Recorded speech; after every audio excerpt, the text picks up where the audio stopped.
What if I tell you that human beings can survive only 3 days, at least 3 days without water? Do you know why? Let me tell you. Human beings are made up of 60% of water, and without water, the body start drying up. Not just drying up, the brain stop working, organs begin to fail. Organs like kidney, the liver, most organs in the body begins to fail.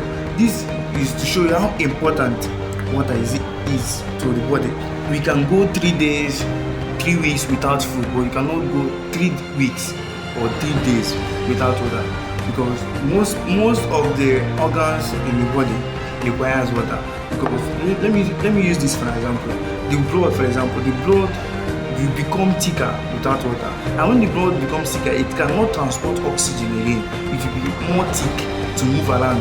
It will not serve as a transportation medium in the body again. And the organ and the blood is one of the most important transportation medium we have in the human system. So when the blood thicks, when the blood becomes thicker, it cannot transport oxygen, it cannot transport nutrients to the body again, to the lack of water. So this is to show you how important the presence of water in the body is really necessary. It's really necessary to have the normal and the minimum amount of water in the body. An excess amount of water in the body, what can it cause? Excess of water in the body can cause a lot of things. Because the blood contains sodium and potassium. This sodium and potassium really helps in the transportation of nutrients. Yes, because the blood really helps in transporting nutrients.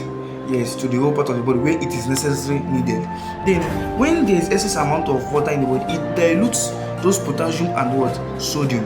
Yes, because the absence of potassium and sodium, it really means that the body will not be receiving nutrient, and nutrient really helps in terms of energy, ATP, because it stores energy as well as the ATP in the human body for digestion and other stuff. Then when the body does not receive nutrient from the blood, it really causes body weakness.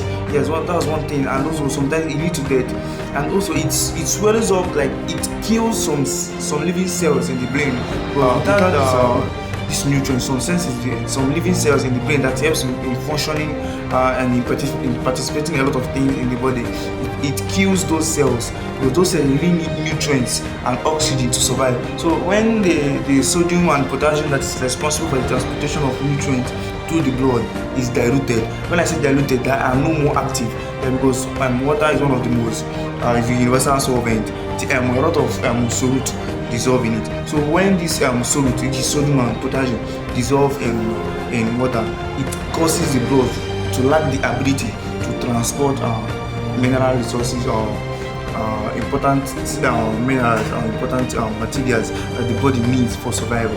So this is to tell you that the body needs a minimum or normal amount of water to survive, not too much amount of water to survive. So if you really enjoy my teachings, please follow up this channel and subscribe to my YouTube channel.